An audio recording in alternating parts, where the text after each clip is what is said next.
Hello everybody, Phil Snyder with GunClassUtah.com. Hey, today I've got another great video. I've had a number of people ask me over the last 30 years or so since I've been a Salt Lake County Sheriff's Deputy, what is the difference between a police chief and a sheriff? And recently, because of Amendment C, this question's coming up a lot and people want to know. So that's what we're here to talk about in the video. I'm going to tell you what the differences are between a sheriff and a police chief, their duties, the potential problems that we have with police departments versus a sheriff, and how we can fix that. Stay tuned to the end of the video for some great tips how we can protect our elected sheriffs.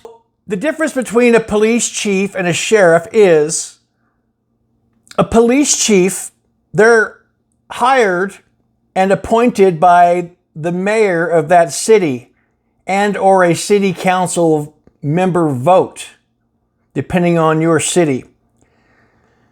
The chief answers to the mayor and the city council or a board, depending on how your city structure. Police chief can be fired by the mayor, just like a regular job, if they don't do the mayor's bidding, or, if the chief and the mayor disagree on something, then the chief pretty much has to do what the mayor tells them to do, or their job's going to be threatened. Mayors have a very heavy influence over a police chief for this reason. Look at the Salt Lake City riot that happened in 2020 as an example of this. Police chiefs, similar to sheriff's deputies and sheriffs, swear an oath to the Constitution and to a code of ethics to protect the communities. That oath is to protect, defend, and obey the Constitution of the United States and the state's Constitution, in short. A police chief's and their officers' duties are also to enforce criminal statutes, make lawful arrests, detect crime, and are supposed to protect and serve. I used to watch the Adam 12 series when I was a kid. I've always wanted to be a cop since I was age 14. And those are just perfect words. That's what a sheriff or police officers should have in mind in their duties, to protect and serve. I know that sounds like a cliche, but I wish I saw that more plastered on police and sheriff's deputies' cars, because it really is about that. All law enforcement officers in Utah have statewide peace officer law enforcement powers. However, depending on the city's department policy, I know a number of city police have policies to tell officers, just to enforce laws in their city and, don't play in other areas unless it's a more serious crime or something like that. But their police policy is going to dictate that.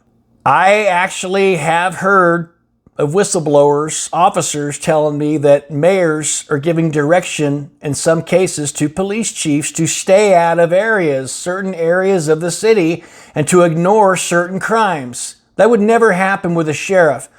For example, I've heard officers, and to protect their identities, I'm not going to mention their names, but they've been told to, hey, stay away from the homeless areas, leave the homeless people alone unless there's somebody's life's in danger, or they're in danger of being assaulted or something like that. I've also heard officers tell me, hey, stay away from these vehicle burglaries that are occurring, probably in the homeless area, because we know there's a drug addiction problem, and car burglaries are usually linked to drug addicts and things like that, looking for money for a fix. But this never happened to me as a Salt Lake County Sheriff's Deputy. I was sworn in as a Salt Lake County Sheriff's Deputy in 1996, and I retired in good standing in 2014 with the Unified Police Department. But I was a Sheriff's Deputy that entire time, and we were never ever told to stay out of areas and ignore certain crimes. Let's also look at what happened during COVID in 2020. We all remember the COVID mask and vaccine mandates, and I'm not talking in just particular to Utah, but other states listening. Some people view these mandates as unconstitutional because they are not law. But mayor sometimes will direct a police chief, and it did happen, to tell officers to arrest those for non-compliance. And if they don't do it, they would have a fear or a threat of losing their job, and they're pressured to enforce a mandate that they might even believe is unconstitutional, but they do as they're told by their superiors under threat of losing their jobs and losing their pensions. Let's look at what happened also. During the COVID situation in 2020, the Salt Lake County mayor and the governor made mask mandates. They masked all of our school-aged children, making it mandatory that if they wanted to go to public school, they had to wear a mask. My son went through that as a school-aged child, and it was horrible. Let's talk about gun bans, another problem. The Second Amendment says we all have the right to bear arms in any circumstances, including national emergencies and natural disasters. Florida did this recently. The police have, throughout history, mandated during emergencies and natural disasters, ban firearms and even confiscate them during these times, usually under the direction of a governor and or mayor. They direct the police to follow these orders, even though the officer may not feel like it's a constitutional thing to do. Again, they're going to follow orders. Maybe that mayor has a different view of things than that police chief does. And a mayor should never run a police department. They're not a sworn law enforcement officer. And so they have really no business telling a police officer or a police chief what to do, but that doesn't stop them. What about the First Amendment? During COVID, arrests were made for people exercising their rights to gather and hold religious ceremonies during COVID. And I'm not saying this is specifically in Utah, but it did happen out of the country, and it could certainly happen in Utah. Maybe it did, I'm just not aware of it. But even though the police know it's wrong, they follow orders anyway. Let's talk about a sheriff, what the difference is. A sheriff is, by statute, the chief law enforcement officer in the county. The sheriff works for you as a member of the community, as a voter. We elect our sheriffs every 4 years. And if they don't do a good job, guess what? We can vote them out of office and pick somebody else that's doing a better job. Sheriffs don't have to cower to mayors for this reason. They answer to you and can be voted out, as I said. Here are some of the sheriff's statutory duties. Sheriffs shall make all lawful arrests and preserve the peace, just like police officers do. However, sheriffs can deputize private persons in the community to fill out objectives of preserving the peace and making lawful arrests if the sheriff deemed necessary to do so. The sheriff shall be keeper of the jail. The sheriff shall provide security to all district, Supreme Court, appellate court, and justice courts. And sheriffs can designate constables to help out with these duties in the justice courts, and that's what they do. Constables usually work in the most of the justice courts, and the sheriff has the rest of them. The sheriff shall have a civil division to serve warrants, writs, evictions, sale of property, and things like that. The sheriff is also mandated to have a canyon patrol and a search and rescue unit. And effective May 1st, 2024, the sheriff oversees all school security of K through 12 schools in their county. And I believe there's an estimated 253 K through 12 schools in the county. The sheriff's statutory duties now are to collaborate and coordinate security needs assessments, security protocols, and rules, to coordinate and collaborate with police chiefs, school security officials, train the school guardians and armed security officers under the school guardian program, and provide school resource officers. The sheriff also patrols unincorporated areas of the county or areas that they contract with local cities because of interlocal agreements. Yes, the sheriff can provide contracts with any city that chooses to go with a sheriff's office. And that is always a very viable option for cities to save the taxpayers and the city's significant cost through Sheriff's Office sharing with the police departments that want to enter into that agreement to split those costs. I know the sheriff was saying this year that due to the split up with the UPD and the Sheriff's Office, that's going to significantly increase the costs for taxpayers. And I wish that split did not have to happen, because that's just hurting us as taxpayers. Something very interesting that a lot of people don't know. In 1996, when I got sworn in as a Salt Lake County Sheriff's Deputy, Sheriff Aaron Kinnard was the sheriff at the time, a Republican sheriff, and he had 15 contracts with cities.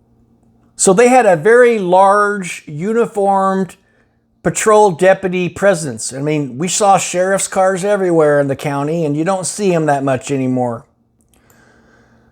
Why is a large uniformed police or sheriff's office presence important? A more specialized, a larger department is more specialized. We had the best SWAT team detectives in training in all of the county. And back then, the sheriff's deputies were respected. I don't believe they are anymore as much as they used to be. Everybody that's been in law enforcement that's old school like me knows what the green wave means. Whenever we would get a city calling for backup, which is also known as a 1033 call, immediate assistance needed, and they don't call out that lightly, the green wave would show up. We had green uniform shirts on, and all the sheriff's deputies, there'd be maybe 10 of them there, dogpiling some dangerous suspect, and maybe a couple of officers there. The sheriff's office has always, throughout history, been big brother of the county, at least in my time as a sheriff's deputy. Yes, indeed, because the sheriff's office has been whittled down now as far as the Uniform Patrol Division goes. We really don't have one anymore unless you want to count the Canyon Patrol and Search and Rescue, comprising of 83 deputies when it used to be about 330 when I worked for the sheriff's office. But due to the legislation of House Bill 374 I've talked about, that number has been dwindled, and it really concerns me. Yes, indeed, the sharks in these cities smell blood, and they know how little the sheriff's office has become over what it was in 1996 when I was hired. I'm actually hearing, I've talked to city officials recently, that the deputies are being bullied by city officials to stay out of their areas. I'm not going to mention their names or who it was, but I'm being told by this city official that it was the Harriman PD was telling these deputies to stay out of their city when it comes to law enforcement duties so they can justify getting more tax money to fund more of the Harriman officers. They would have never done that under Sheriff Kinnard's leadership. I'm also hearing from confidential sources that some power-hungry city officials actually pushed for House Bill 374, essentially removing sheriff from the Unified Police Department CEO.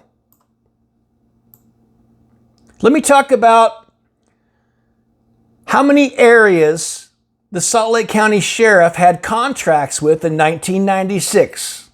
At that time, Aaron Kinnard had 15 city contracts. Today, they have none. All they have is their Canyon Patrol and their Search and Rescue. But let me just give you a little bit of a snapshot as to how big the sheriff's office was in 1996. The sheriff had the following contracts: Cottonwood Heights and Bluffdale. Both of those were lost under Sheriff Winder's leadership. We had Draper. Draper was lost under Sheriff Kinnard's leadership. And the following remaining 12 have all been lost under Sheriff Rosie Rivera's leadership. We used to have Harriman, Taylorsville, Riverton, Brighton, Midvale, Copperton, White City, Immigration, Canyon, Mill Creek, Holiday, Kearns, and Magna. Those 15 have all been lost, combined through House Bill 74 and the UPD and the other few under Sheriff Rosie's leadership. And those other few are Riverton, Harriman, and Taylorsville were also lost. In summary, Sheriff Hayward, the former sheriff from probably 1978 until 1991, who's probably rolling in his grave if he could see what's going on today with how the sheriff's office has gone from big brother to little brother, which has weakened the sheriff's office. This can all change with the right leadership as sheriff. The next Salt County Sheriff's election presently is going to be November of 2027. I highly encourage you to vet your next sheriff's candidate closely. And you could reach out to your sheriff through, the sheriff has an email, which I'll post a link in the description. They have Facebook pages and town hall meetings, typically during elections. But when you're vetting your next sheriff's candidate, ask them the following questions.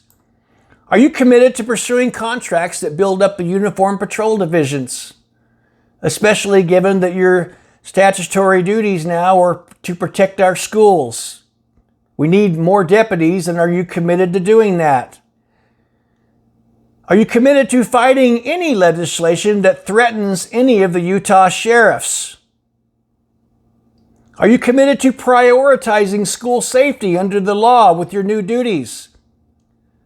Will you always be committed to prioritizing our constitutional rights during bad times such as COVID?